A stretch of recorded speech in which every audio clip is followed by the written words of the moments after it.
Good afternoon. Welcome to the Public Power Hour. Great to see everybody. If y'all want to stay afterwards, we'll have a group selfie together. It'll be great. Great to see everybody. Real quick, if you by chance are here wanting to speak to us and you're not one of the four people, you won't have a chance. Normally when we have gaps, if a citizen just comes up to a meeting, if we have time, we'll let them talk, but normally it's first come, first served based on who gives us emails. So just your ground rule is behind me. The most important thing, a lot of y'all have been here, a lot of y'all have not. We are not voting on anything tonight, and council, to be frank, we give everybody 5 minutes, so we're going to be we may have the opportunity to ask a question, but really this is the opportunity for us to listen to y'all, and for council, especially from Tyler, Tabitha, and Linda. The information they're going to give to us will be very important to us when we have our study session, probably sometime in September. So again, this is really an opportunity for us to listen, for y'all to give us information. And what I'm going to ask, Janice, I'm going to ask you to come up real quick. If you would, I'm going to let you state your name and your address for the record, please. And you got 5 minutes. Go, girl. My name is Janice Krause. I live at 126 East Spring Grove Avenue, and I'm right on the alley, east alley between Pine Grove and Spring Grove. It's a beautiful house. Thank you. And we're interested in alley beautification, right? But this car has been on this property behind the, what is it? I don't know. It's the Old South Properties Investment Company, but I'm not sure it's their property because it's beyond a chain link fence. Anyway, this car's been there since before Halloween. It's abandoned. It looks terrible. It's falling apart. It's got a flat tire, open door. We think raccoons are living in there or something. I don't know. But what can I do to get it out of there? Because we've talked to public safety twice, and they say they can't do anything about it. Well, let me just tell you, and I didn't know you were going to be doing this when last week. I've actually have left a message for the owner. Okay. Okay. Because I don't know that they know it, because I think they know it. But to answer your question, unfortunately, it is it's not city-owned property, and we don't have an ordinance or anything that allows us to go into their property to take that. Okay, we do have an ordinance, section 2264, that talks about residential property, but we don't have anything talking about commercial property. So let me just see what comes from my call, and I will keep you posted. How's that? Sounds good. But anyway, yes, you know, and it's funny because I use that alley a lot when I go to the Grove and other places, and I really hadn't noticed it until I saw the door open. And then so, but hopefully we can get something to do with that. Good, because it's 8 months worth. Yes, a long time. Also, has anybody ever considered making it one way? We have, it's the Indianapolis 500 and chicken at the ends sometimes. We worked, quite frankly, pretty hard for a lot of months to actually look at partnering with the property owners to be able to take some funding and work something out to pave all that and make it public parking and still give parking for the businesses. And when you have 6 or 7 property owners, quite frankly, we couldn't get everything to work. But that doesn't mean we're going to give up, because I think it's a unique piece of property that, yes, I think there's some things we can do. But unfortunately, we don't own the land, and we have to work with folks. And we're going to keep on working on it. Thank you very much. Thank you very much. Appreciate you, Karen. All right, this is good news. We're going to let some folks have a little bit more time. So number 2 up, I think it's Tyler. Tyler, come on up, young man. You know the routine. State your say your name and address if you don't mind. Tyler Gallus, 71 Center Street, North Augusta. Okay, great. And I'm president of Friends of North Augusta Animals, or FONA. We are a nonprofit community organization founded 8 years ago in 2017. At that time, and still core to our mission today, is to advocate for a new shelter for the city, one that provides appropriate animal care for the animals while they're in the city's custody. We also serve the city through volunteering at the North Augusta Pound and raising money for vet care assistance in the North Augusta community. I want to start with a quote, "Actions, not words, are the ultimate test of our conduct," by Thomas Watson. My goal today is to present some actions to be considered now. I know you just mentioned the city is planning a study session, but we'd like to have some conversations with community experts as part of the preparation process. I do want to acknowledge the recent loss of 4 puppies at the pound named Willie, Sweetie, Midnight, and Nelson. With this acknowledgement, my goal is not to blame or shame anyone. I don't think anyone on the front line should be targeted of public attacks. This helps no one. I just wanted to recognize there were several points of failure over the course of the decision of how to get care for the puppies and to learn how to prevent this from happening going forward. A few positive notes too. I do want to recognize and show appreciation that over the last couple of weeks, Captain Hayes, who is over at Animal Control Department, has been reaching out. It's been a great help to have someone from the city take their time out to directly talk to us. He has already taken action on several matters and quickly addressed them. And also, the city delivered on its promise to allow volunteers to resume transporting animals, allowing for more resources for vet visits and off-site adoption programs. But communication has been a long-standing issue, and our main request today is to ask for establishment of a working coalition. This comes right from the city's consultant recommendations and would create an opportunity for citizens to be involved and get conversations off of social media. And the city needs to engage rescues. There has been no active rescue involvement for the last 3 months. It would greatly help to have city leaders reach out to the rescues and see what it would take to become community partners again and formally invite them to be part of the working coalition. We also request that the city utilize its own communication and social media resources to help promote the dogs in their care. We just wonder why the city hasn't yet helped letting folks know that they're adoptable dogs right here in our city. We need to stay clear of mindsets that have created barriers to be solution focused. It's been stated the city only has a temporary holding facility. However, it doesn't matter if the dogs are there 1 day, 2 days, or a month. They still deserve the right to be safe and treated humanely. This includes immediate access to vet care when sick, vaccinations ASAP at intake for their protection, as well as the protections of the volunteers. They shouldn't be left in the kennel 23 hours a day, sometimes their own feces and urine.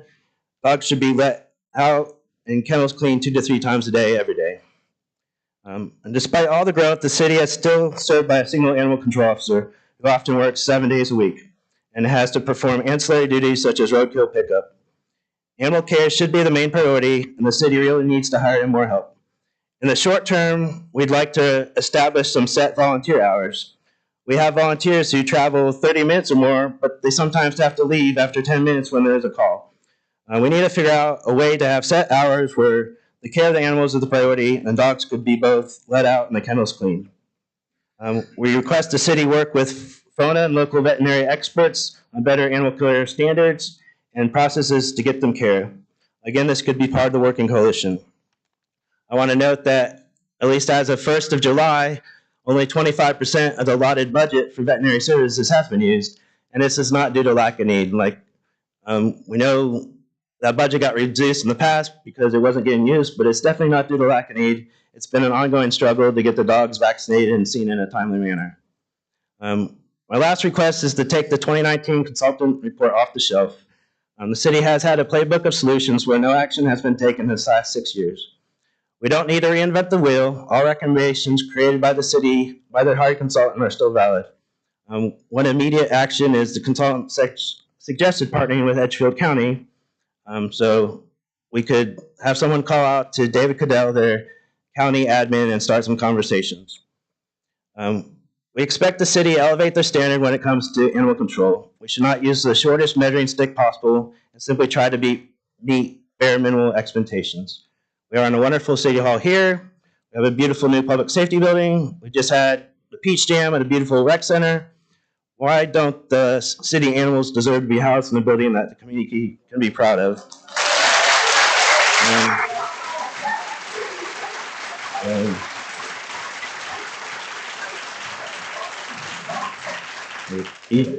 You stole my call out. I was about to call out for community support, so thanks.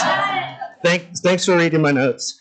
The the citizens here clearly want this. We should strive for a facility that is a true public asset, one that can be part of youth education and even tourism. We've been a huge push for tourism.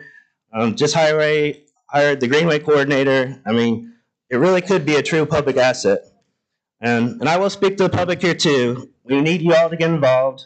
We need volunteers for a variety of help, and without community, they have no voice. So encourage your family and friends to get involved, be responsible pet owners, and get your pets fixed. In summary, I created a handout of requests and a call for action. And I know you mentioned the study session, but I feel like a working coalition is something that we can do before the study coalition so that we're a better educated community going into the study session. We've had study sessions before and plans put in place, but they lack the community involvement, and there are many local resources that can be part of this process. So my last quote is, "The time is always right to do what's right," by Dr. Martin Luther King. Very good, Tyler. Thank you.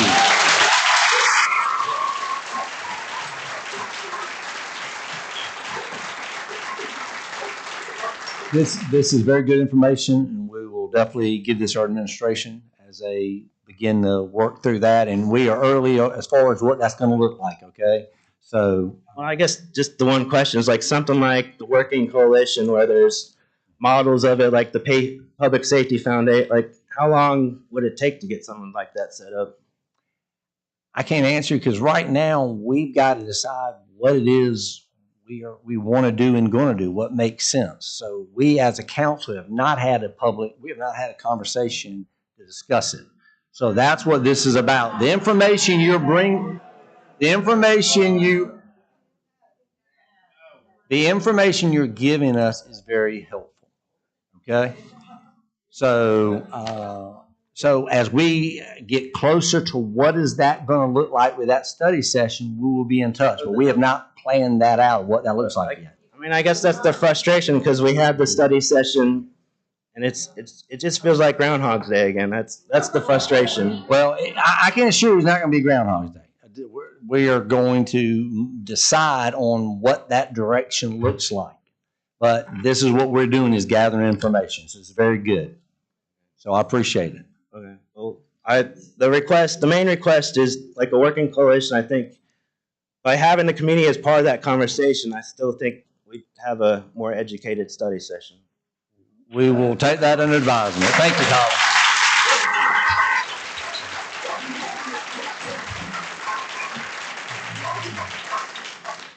Where's Miss Tabitha? Come on down, young lady.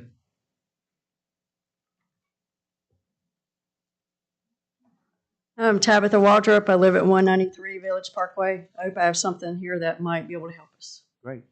Thanks. So I just like to start by saying I'm thankful to live in a city where in just a few minutes I know we're going to begin the city council meeting with a prayer and a pledge to the flag. I'm very grateful for that. In light of that, I'd like to read a Bible verse. And God blessed them and said to them, "Be fruitful and multiply, and fill the earth and subdue it, and have dominion over the fish of the sea and over the birds of the heavens, and over every living thing that moves on the earth." Genesis 1:28. So just thinking about the phrase "have dominion" conveys the idea of human authority and stewardship over the animal kingdom, suggesting responsible management and care. I was recently at the animal shelter. I really couldn't believe what I was hearing, but I believe it now. I walked away feeling very convicted and accountable. Accountable for me because I pay city taxes, and I haven't been aware of how my tax money's been spent or not spent. But also I know that in a leadership position, leaders are held to an even higher account, biblically speaking. And so I'm hoping that rather than criticize, I asked myself, what can I do to help? So I thought, okay, well, I can provide a framework for a proposal plan for an animal shelter, not a holding facility, for the city to request funding from the state to build out. All right, so let's just go back in time for a minute. In 2019, the community and sheltering assessment was completed, stating we do not meet standards set forth by the ASPCA, the Association of Shelter Vets, and other best practice guidelines. So obviously there's a need for a new animal shelter based on those findings.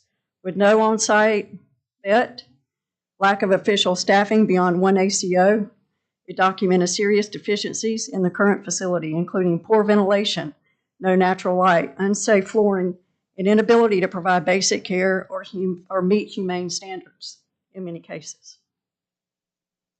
The report emphasized that once an animal enters a shelter, the city is responsible for meeting the ASPCA's 5 freedoms.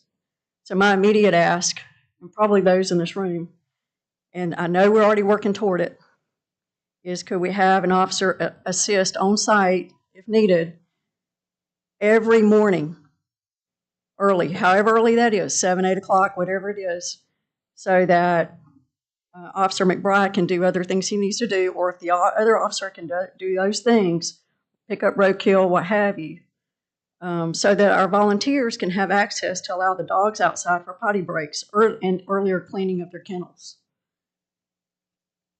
That's one thing. Can we request that today? The consultant advised that no more funds be invested in the current facility. However, realistically speaking, we know that we must meet some of the immediate needs through more urgent funding. We have some conversations coming up for impact fees in a month. So just wondering, why couldn't we take some of those impact fees, make sure that public safety is fully funded out, thereby including the animal shelter for some of those funds? Additionally speaking, we're not, my understanding, correct me if I'm wrong, we're not building a traffic circle on Georgia Avenue. Okay, so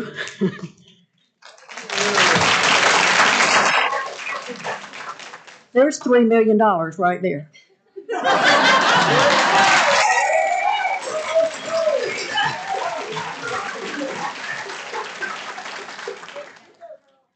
So $3 million over the course of time.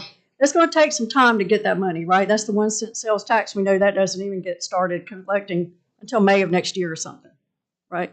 So even more realistically speaking, we know we missed some opportunities. So fast forward to 2020, COVID hit, and because of that, we received the American Rescue Plan Act funding totaling $11.87 million, and $10 million of that was put in the general fund. None was allocated for building the new animal shelter. So, okay, let's forgive ourselves. But I also saw that last year our funding was a little bit inconsistent, and then we added $10,000 in that might have been taken out. I'm not sure how that worked, but thank y'all for that. But that was in November 2024. I believe Edgefield chose, and we've heard Edgefield tonight, they chose to spend $550,000 of their ARPA funding on their animal shelter. Granted, it cost them approximately $750K. The rest of the funding came from other resources. But Edgefield was already in a situation where they're potentially going to surpass their capacity. So about $1 million facility, you know, we're already kind of stretching it. So we're looking at, we're going to be growing in population massively. All right. Predictions and projections I'm reading could be, right now we're at about 26,000 people, 27,000 people in the city of North Augusta. What happens if we exceed 45 to 50,000? Well, that means our intake for animals go from 600 to 700 per year to probably maybe 1,500 per year. So I guess what I'm officially proposing is a formal animal services and animal shelter plan that's phased for build out and it's scalable and it's fair from now through 10 years. Okay, and I've written it. I've benchmarked us against 3 other benchmarks that are some of the best in South Carolina. But I just want to say, North Augusta, we want to be the best of the best. All right, we want to surpass them.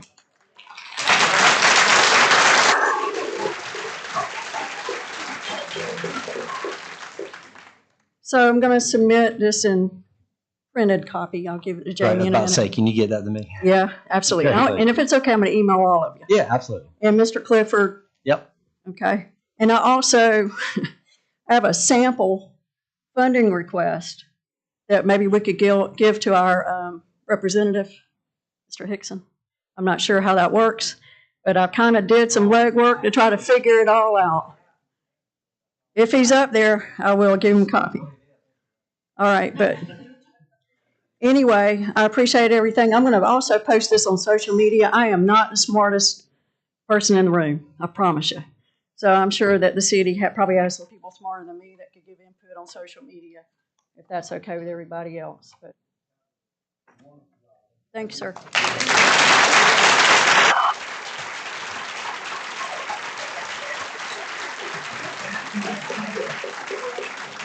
Miss Linda Smith, please state your name and address, please. My name is Linda Smith, 176 Springwood Drive, North Augusta.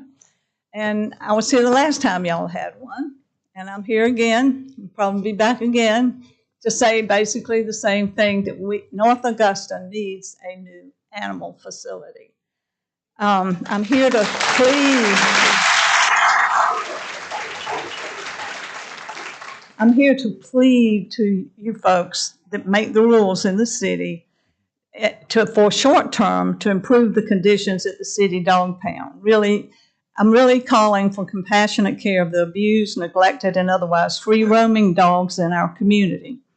A long-term goal would be to obtain a new facility that would comply with up-to-date animal care standards. We meet none of them. We meet none of them. There was an extensive study, as has been mentioned before, done in 2019. And it still exists, but I think it was put on the shelf and forgotten. The examiner recommended that no further funds should be invested in the current facility. That was her overall recommendation. The current shortfalls, all right, this is a slide as you come into the animal shelter, because so many people have never been there.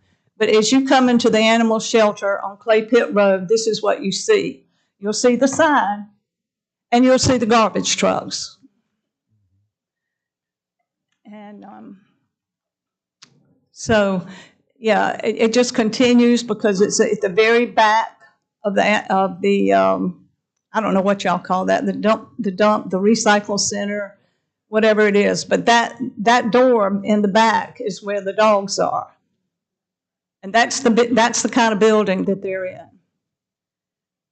The floors, and this is just the parking lot as you go in. And you can just move to the next one.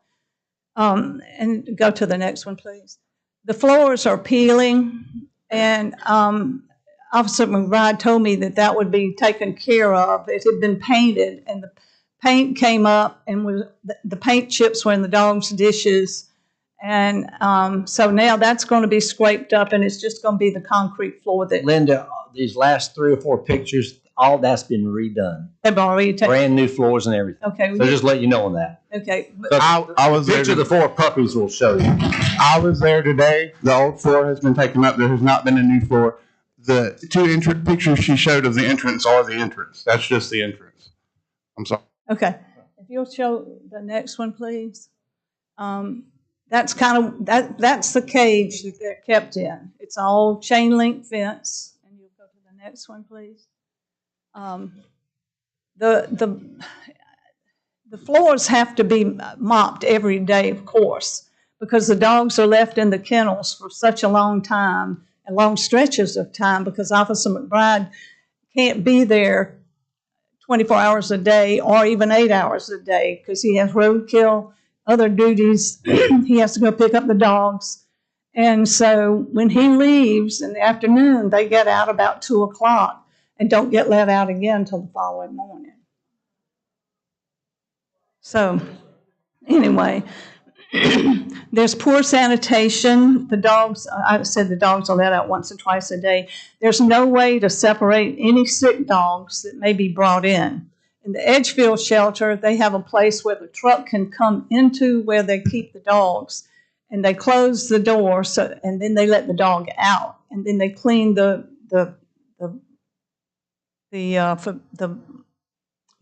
car, truck, whatever. They bring them in. They clean that out. The dogs are separated as they come in. They're checked out. See, we have none of that. They just come into the facility. He puts them in the kennel, and there they are. The chain link fence, though, and they're separated with a solid partition at the Edgefield shelter. We just have the chain link. Excuse me, and it creates a high risk of infectious disease, stress, fear, and anxiety, as you can imagine. There's a hole in the middle of the floor, and if you show me the next one, it's a video. The next one. Next one. That's the rat droppings from the rats coming into the building. Next one. Okay, that's the office space where the food is kept, and most of that food was brought in by Project Freedom Ride. Yeah, Project Freedom Ride, and but a lot of people donate food to the shelter too. So there's a lack of veterinary care. The dogs should be checked when they are brought in to avoid any spread of disease that they might have and spread to the other dogs. Insufficient staffing, lack of space. The facility is not conducive to welcome the community to adopt, volunteer, or rehome the animals. If you had to come into the garbage place to see a dog, you probably are not going to do it. If you had a nice facility, people would come in and we would have more opportunity to rehome these dogs.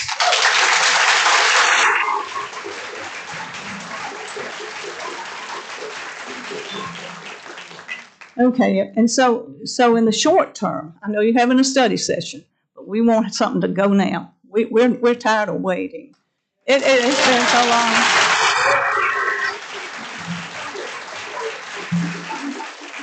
I was just talking to one of the people that are here, and she said, we've been kicking this can down the road for so many years. She said, I remember when I was on a council and in the 80s, and they were talking about an animal shelter, and nothing's ever been done. So we're expecting you guys to be the Superman for the animals in North Augusta.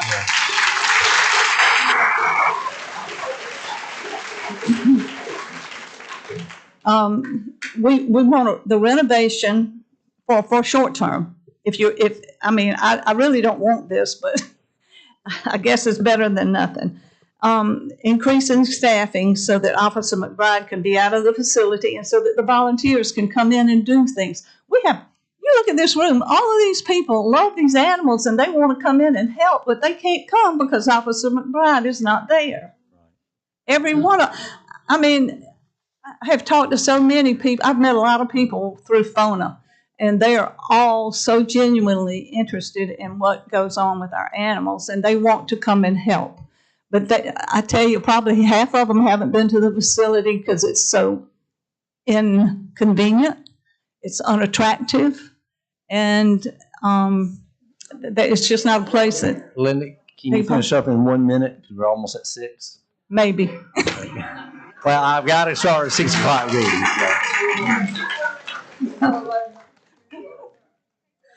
All right, so we need somebody else from the city, if that's what you require, to be at the facility from 7 to 5 every day. We would like that right now. Right now, and then the volunteers could come in and do whatever they need to do, and we want to help. We do want to help. And these people will volunteer. They'll donate. They'll do whatever it takes to get this thing off the road. On the road, we need the renovation of the facility, and as much as possible. We had a lady to. She was going to donate a washer and dryer to the facility, but she couldn't put it in there because there's no outlet. So there's no way to wash anything in that animal facility. And the lady at the Edgefield shelter, said that thing goes 24/7. She said, we can't keep up, and especially in the wintertime. But they wash blankets and everything. And we don't have any way to do that. Nothing. Well, we're not a shelter. Huh? Yeah, we're in Edgefield. That's apples and oranges right now. So I'm at 5:59. I think what they're trying to tell you is they want a shelter. I understand. And I think And I think everybody here better pay attention, because if each one of these people goes out and gets 10 people to vote, every one of y'all's job is on the line, including mine.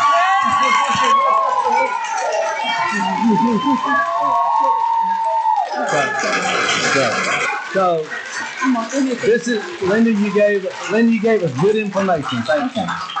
All right, And it's 6 o'clock. we want, we, Yeah, Linda. we would like funding for vaccinations, spay and neuter programs, and medical care. And we want to look at a relocation of the facility, and we will think what is being done with the old public safety building on Buena Vista. If we could renovate that, that's right here where people could see it. We just want, our goal is to have a new facility in North Augusta. And don't say take them to Aiken County Shelter. They won't take North Augusta dogs. They will not take North Augusta dogs. Edgefield County won't take North Augusta dogs. The city of Aiken takes theirs to the Albrecht Center. They can't take their dogs to the Aiken County Shelter.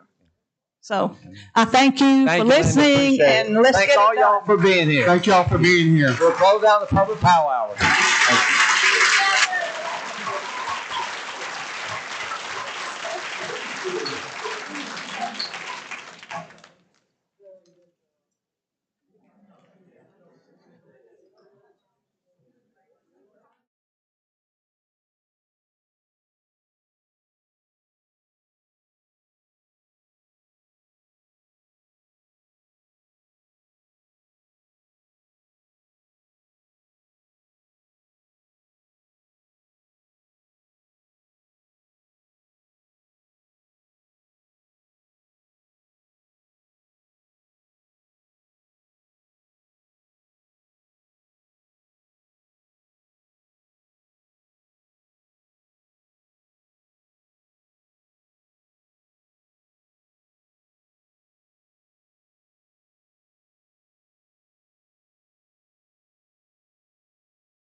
I'd like to call the City of North Augusta City Council meeting for August the 4th, 2025 to order.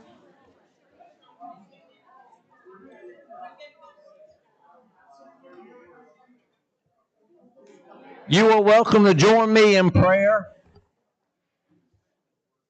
Dear God, we continue to ask for your guidance. We ask that you give us discernment to make the best decisions for the citizens of North Augusta. We ask for your blessings as we strive to honor you in our roles as elected officials. Amen. If able, please stand for a pledge of allegiance. I pledge allegiance to the flag of the United States of America, to the republic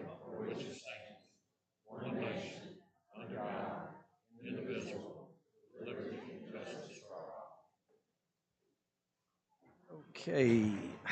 Roll call starting from my left. John Felak, Robert Freitas, Britton Williams. Kevin Toole, David Buck, Dennis Briatico. All right, item 4, approval of minutes. Are there any corrections, deletions, or additions to the regular city council meeting minutes of July 21, 2025, or the study session minutes of July 28, 2025? All right, hearing none, they stand approved as distributed. Thank you. All right, under new business, item 5, planning and development.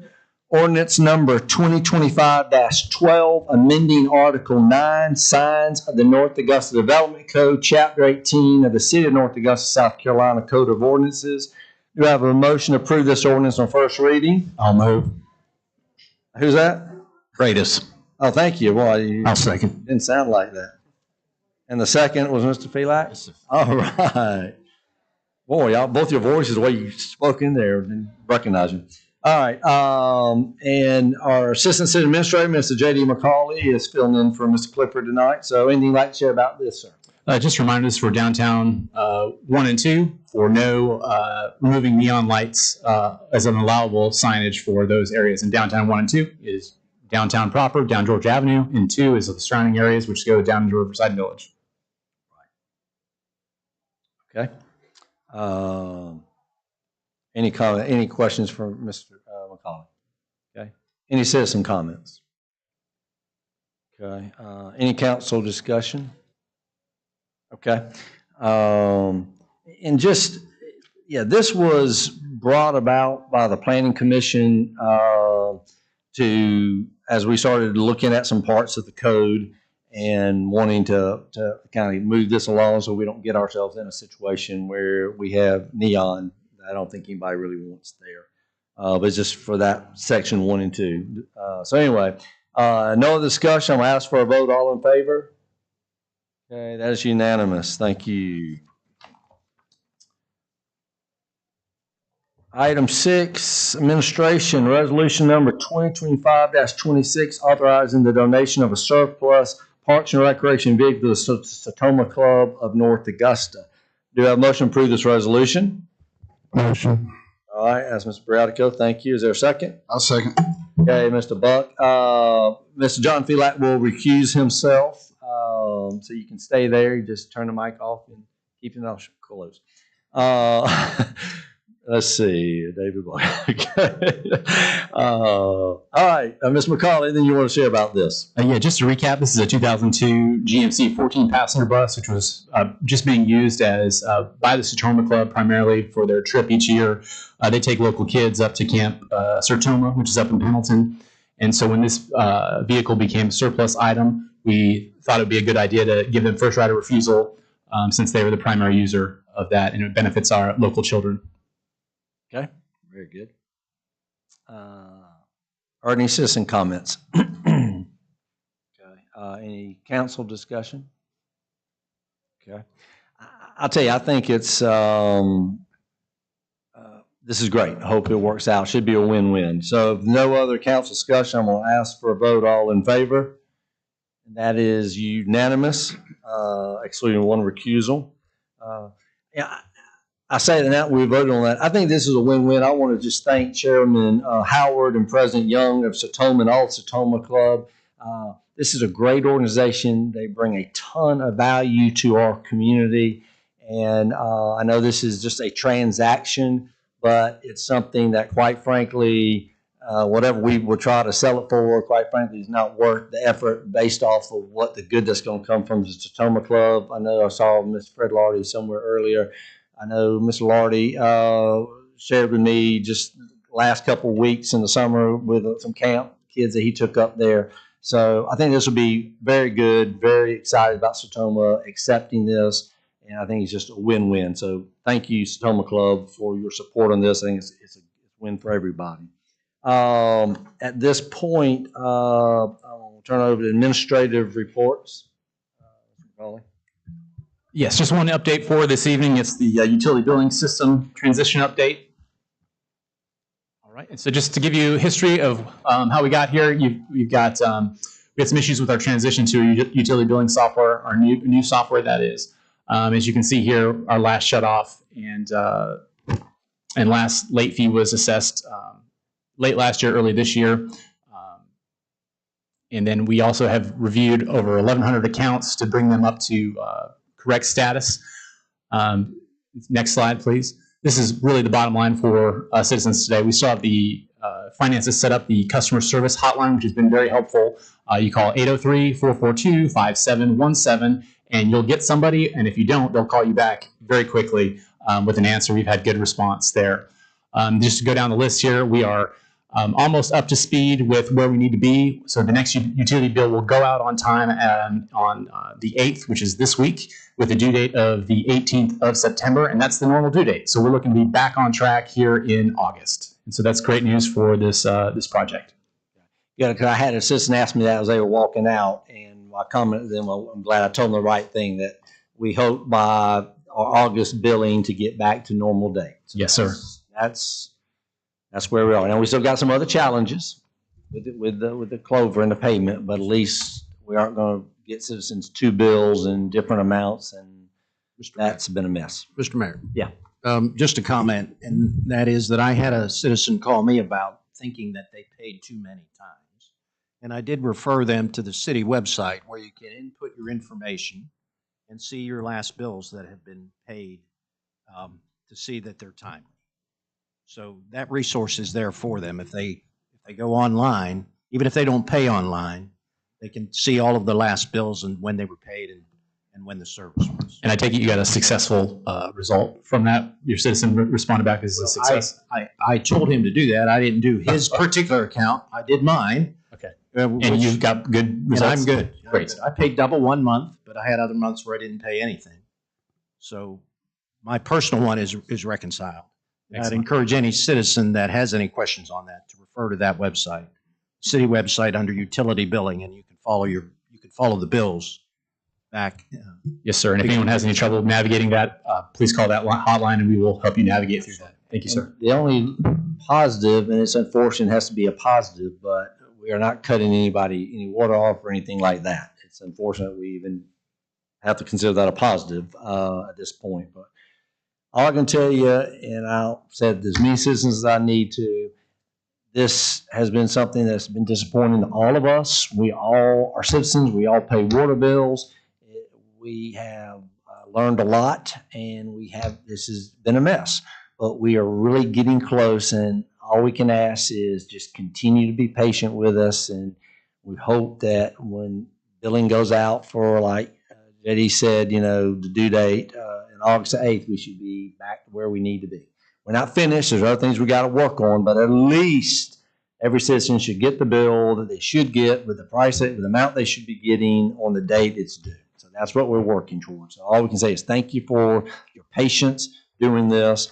We can assure you we have been just as frustrated as every one of you, everybody. Trust me. So anything else for yours? No, sir. That is all from administration. Okay. At this time, this is citizen comments where citizens may speak to mayor and city council regarding matters not on the agenda or the what we've just with the power hour. So if there's something else on citizens' mind, this is a great opportunity. I would just ask you to raise your hand, and then I'll have you come on down and give your name and number. Name and address for the record. Yes, sir.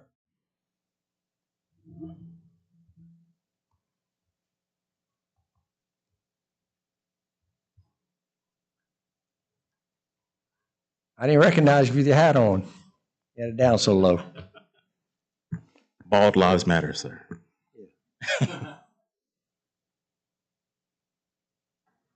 Ken Macon, address withheld by request. Thank you, Ken.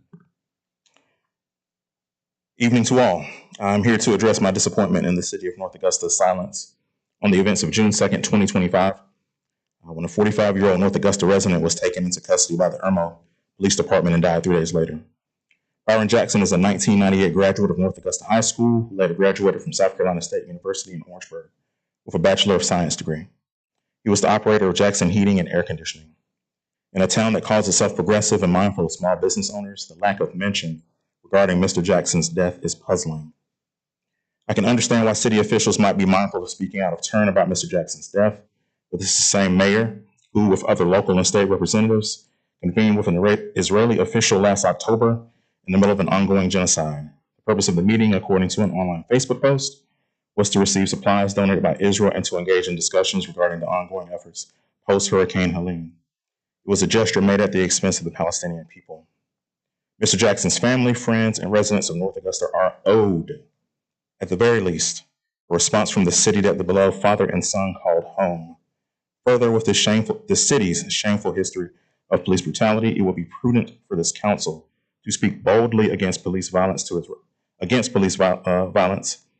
its residents and those beyond its city limits.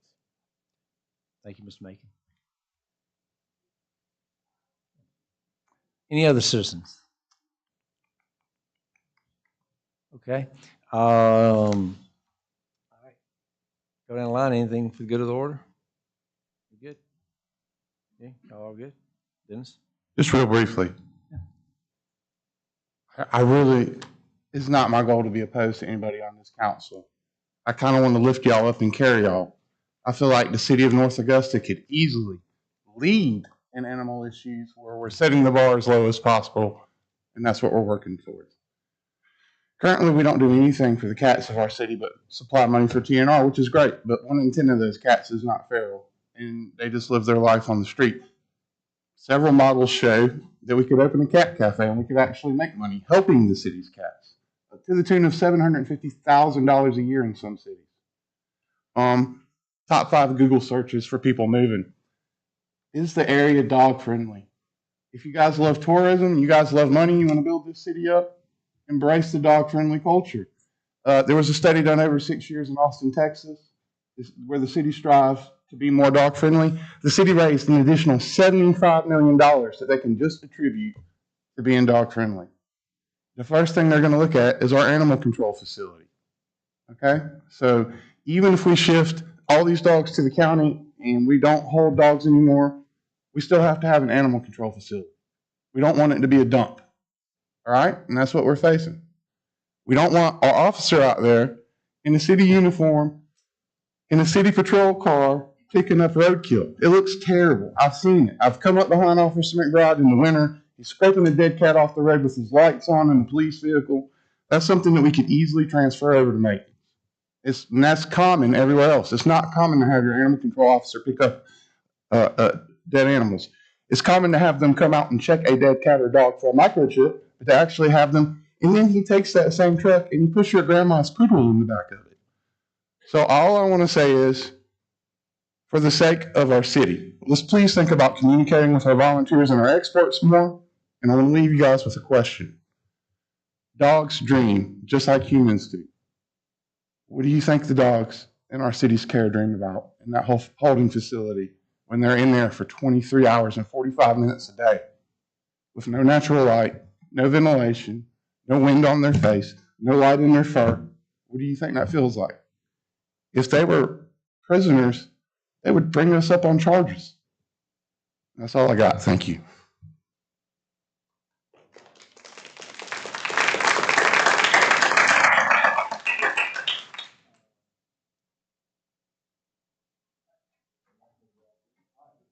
Then we thank y'all for being here and we stand adjourned.